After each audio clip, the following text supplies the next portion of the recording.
Let's analyze the player pool. First, let's carefully consider the regulars, specifically those individuals whose WTSD is less than 28. These are regulars who aren't calling stations, and theoretically you can bluff them. So accordingly, we need to break them down now. The first thing I want to draw attention to here is open raises.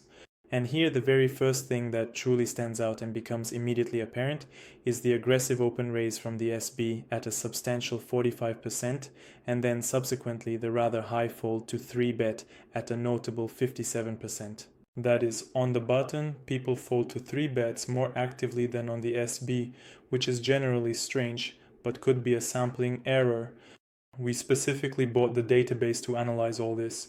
Oh, and also note that when players make isolations, they are very rarely willing to fold to 3 bets. So accordingly here you can sometimes increase the 3-bet sizing and keep only a strong range.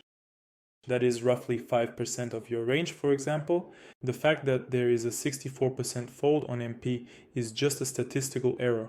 So in reality, that won't actually be the case here. Next, if someone is playing through limps, you should note that a limp 3-bet will most often be linear.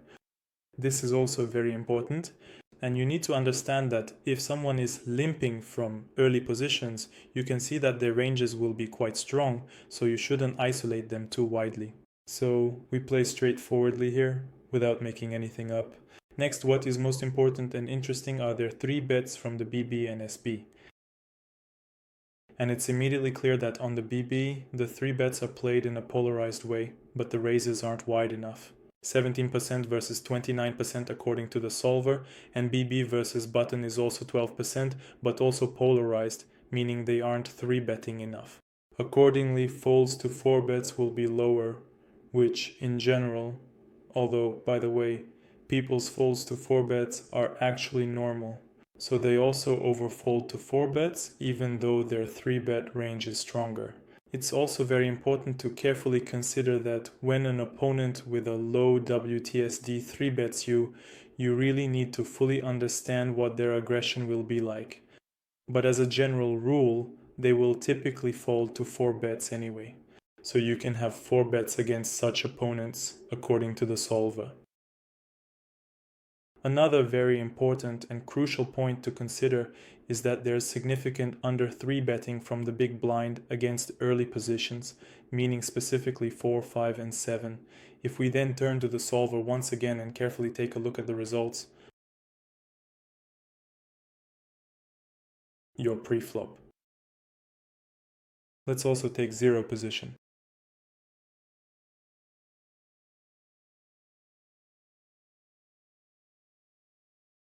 So the 3-bet should be 7 against early position, against middle position 8, and accordingly there's under 3-betting here. Against the cutoff it's only 7.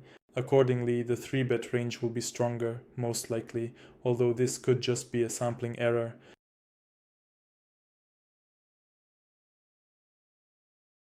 Here basically there's nothing else noteworthy to see.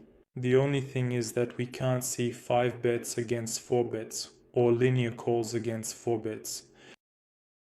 And also the opponent's squeezes are very linear as well. So this is basically the very top of the range. It goes straight up like an arrow. So you also need to keep in mind that opponents play quite linearly. Next, overall, we can move on to the post-flop. The main lines I would consider here are, first of all, their ranges. That is what they bet with in terms of value to bluff ratio, but here actually it might be unrealistic. Alright, I hope these aren't your hands. That's right. Unrealistic in the sense that not all showdowns are displayed, but from what is visible, the value to bluff ratio already shows a bias on the turn and on the flop, with about 10% of bluffs missing. On the turn, about 10% of bluffs are missing, and on the river overall everything is okay here, but most likely there will also be a lack of bluffs. Next, the main thing to pay attention to is the bet 3-bet. That is, on the flop a bet 3-bet will always be very strong. Accordingly, we always trust our opponents here, we don't make anything up. If it seems to us it actually doesn't. Next, with a c-bet call and a turn raise, there is also absolutely no bluffing from what I can see. That is, I only see showdowns There might be bluffs there, since we can't see them at all, but as a rule, people will be seriously under-bluffing. And in river raises accordingly, it's also c-bet call, check, fold on the river. Here overall everything makes sense. If a person played c-bet call, check on the turn, then most likely they have some kind of draw or a weak hand and they just want to give up, meaning they're not ready to continue. Or these could be situations like here with ace-deuce, with ace-2, a flush on the flop, queen-jack, two pair but a straight completed, and accordingly the person got scared. Or like ace-jack where he got scared of trips and naturally just decided to pot control. Next, c-bet on the flop, check, fold on the river. Here, I would specifically point out button versus BB and draw attention to how high the stat is. That is, people will very often give up to a bet on the river if you play check. So you call the flop check and then bet yourself on the river. These are specifically people who have a low WTSD, meaning they are not prone to calling down light. Accordingly, you can actively pressure them with lines where they play through checks. For example, check on the flop, fold on the turn, plus fold on the river. Here, overall, the stats aren't super high, but they are above average, that is higher than the GTO norm. Accordingly, you can generally apply pressure here as well. I don't know how many samples there are here, but if the turn bet plus river bet works, you can use that too. Next, check on the flop, bet on the turn. And here, ideally, I'd like to see the line bet turn, and actually it's not there, right? Bet fold, that's the line there it is. No.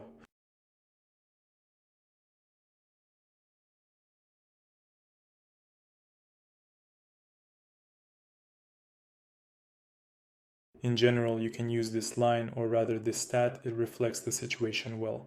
C-bet on the flop and C-bet fold on the turn, 67%.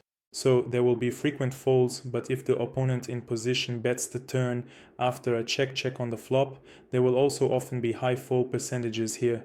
Yeah, here they are, 63%. So you can also actively play check on the flop, then check raise on the turn. Hands that are generally suitable for this are draw combinations, those that can improve, or some kind of showdown value. So it's also worth paying attention to this against such opponents. Next, c-bet on the flop, check. Well, here you can also pay attention to the sizings. Basically, any sizing has a lot of fold equity and you can apply pressure. Moving on. Pre-flop OOP, meaning we're out of position when the opponent makes an open raise. The c-bet percentages here are generally not super high, they can be lower. They should be. By the way, let me go back to this for a second. The flop c-bet fold percentage is also a bit above average, I'd say, but you can sometimes apply pressure here as well. Honestly, I would always carry all my draw combinations to the turn because there will be more folds more often. Next, playing out of position. I'll mostly be looking at SB versus BB, since that's the most common situation. The first thing I would pay attention to is the flop c-bet fold. Overall, it's more or less okay, and we look for the main leaks accordingly. Flop c-bet, check fold on the turn, 60%. That's a very high number. Next, flop c-bet, check on the turn. And for example, if there's a bet, well, there aren't many samples here, but they fold a lot to a raise. So this will definitely work as well. And accordingly, flop c-bet, check, and then a fold on the river will also be quite high. Check fold on the flop will also be high for most opponents, especially those who don't want to create any action. Next, the most common fold will be check on the flop and then check fold on the turn. Here you can just bet every time, there will always be a fold. As a rule, at higher limits you'll start getting punished for this, but at these limits it will definitely work. Check, then a bet on the turn and check fold on the river will also be quite high, because the range will be very capped. That is most likely something picked up on the turn, but didn't get there on the river. So we'll be going through the main leaks